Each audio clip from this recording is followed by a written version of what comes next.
עכשיו על רכס יוטבט, כך הוא נקרא, וברכס יוטבט יש לנו קודם כל את היישוב יוטפת. אם תסתכלו ימינה כבר אתם יכולים לראות, ימינה וקצת קדימה, את הבתים של יוטפת, אליה אנחנו נכנסים כעת. ובהמשך יש לנו את אבטליון ואת הררית ואת יחד. היום ביוטפת משהו כמו 130 משפחות. הייתה פה הרחבה מאוד גדולה של בנים, משהו כמו 40 בנים חוזרים בנו פה.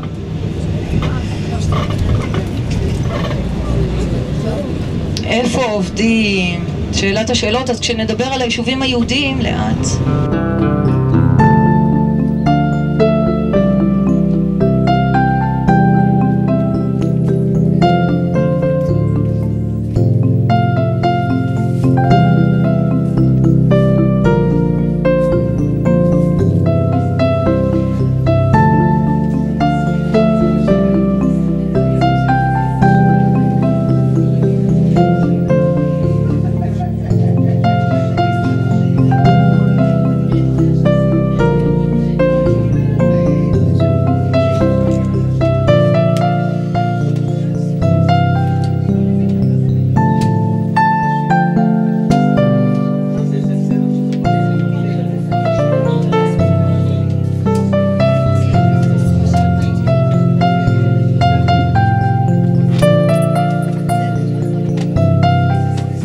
ברוכים הבאים.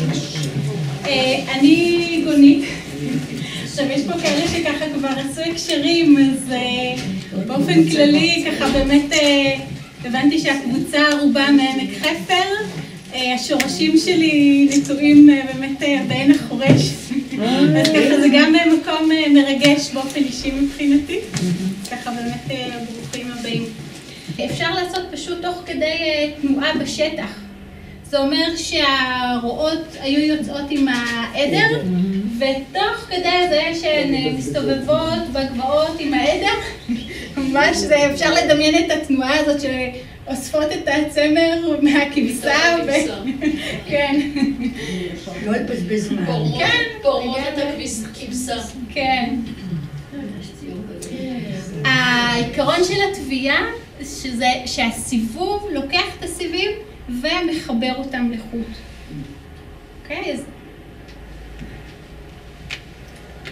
כל הזמן שהפלח מסתובב, אני יכולה פה לצוות את החוט. זה מסתובב אותי. נתתי לו תנופה, אוקיי? תארך לי פה החוט, אני מגלגלת אותו.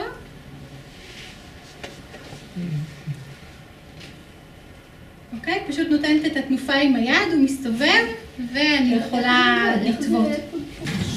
החוט נאסף פשוט פנימה תוך כדי הסיבוב.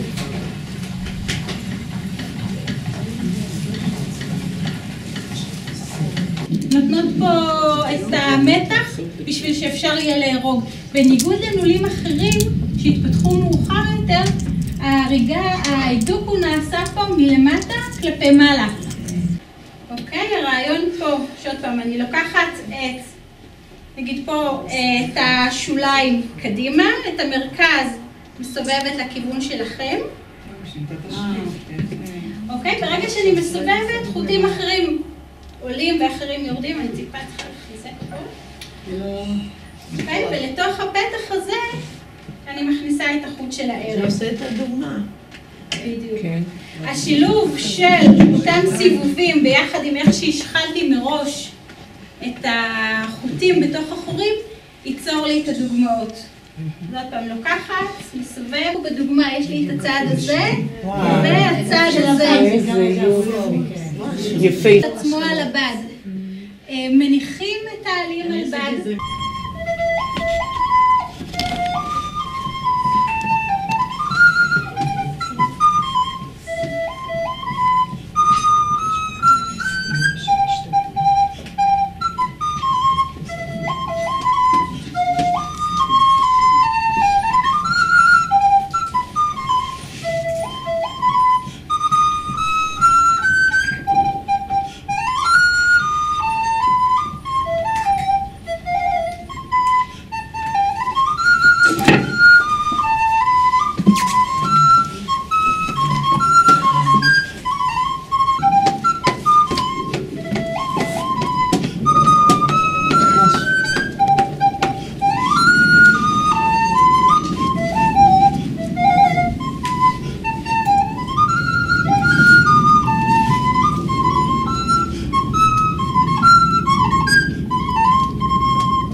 שלנו, אותו קיבוץ חינוכי.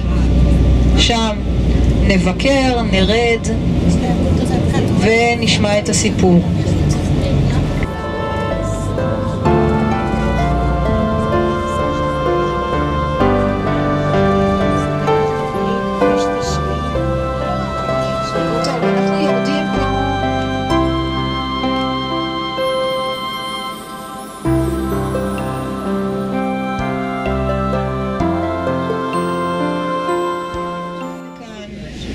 בדרך כלל נוער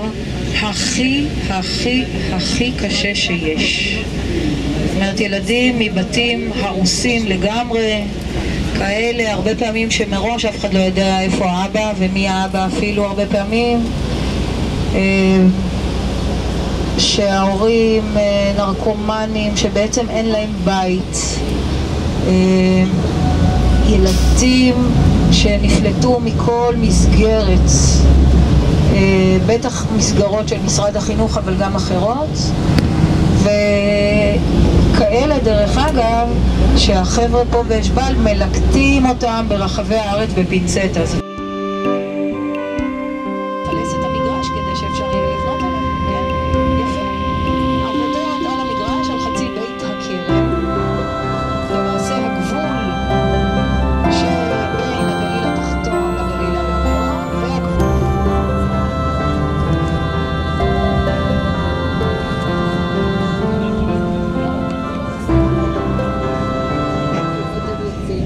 טוב, הנה אנחנו נכנסים אל סכנין. אז אנחנו נראה באופן טבעי הרבה פחות אנשים בבתי הקפה וככה, אבל תשימו לב, באמת בגדי ילדים ובגדי תינוקות ובגדי נשים וככה. שימו לב לחנויות הספה, יש פה יותר חנויות ספה, חנויות סבונים, כל מיני חנויות קונספט.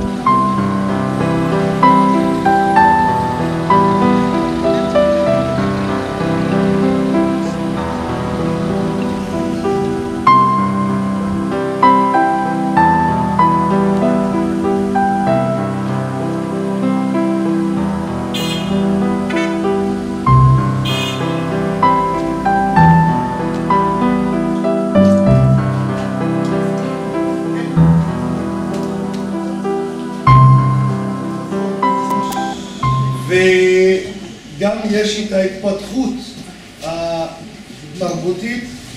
סכנין מעין עיר למופת לכל המגזר הערבי, ואני אומר את זה בגלל שבתקשורת בדרך כלל מפריזים ומגזימים בציור תדמית לעיר או לכפר מסוים, כשיש איזו שביתה או מהומות אז כאילו כל סכנין בוערת או כל ערבי בוערת, אבל זה לא נכון. זה לפעמים קומץ של אנשים מתגודד באיזשהו מקום ואז עושים מזה סיפור בשביל להרחיק אתכם מאיתנו. אז אתם קרובים ללב, קרובים למקום, תמיד ברוכים הבאים. הוא בלי לא צבעים ולא עיטורים, כלום, חוץ מהמילה עצמה. מה זה המילה הזאת? אז זהו, אני מספר עליה, קצת סבלנות. את המילה, אני לקחתי את השמות, את הכינויים של אלוהים שהם 99 אצל האסלאם, ולקחתי אותם וכל אחד ניסיתי להוציא את התוכן שבתוך השם. מה אתם רואים כאן? בן אדם. מה קורה לבן אדם? מצוין. אז מחזיק תינוק, גם יש תינוק בפנים, נכון. פה ראש של עובר או של תינוק בין הישבן, כאילו צורת בעת הוולדות של התינוק, נכון? ופה יש מין צורה של סכין או קרב כאן, ופה מילה באדום, ופה גם זה היה מין הוכחה לסגנון שאני מצייר בו את העבודות שלי, שלא צריך הרבה טכניקות מסביב. ואז פה רואים צורה של אדם שהוא משתחווה, כן?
השוליים של הכפר תמרה. אנחנו יורדים לפגוש את אחמד כנען. שוב מצלמות, כדאי.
בדובאי היא הסדרה הזו, בנזל לשעה, והדגם ההוא זה בוקטן הגדול, נמצא בשפרעם, סולמות ודרומים, איזה חומר זה? אבן.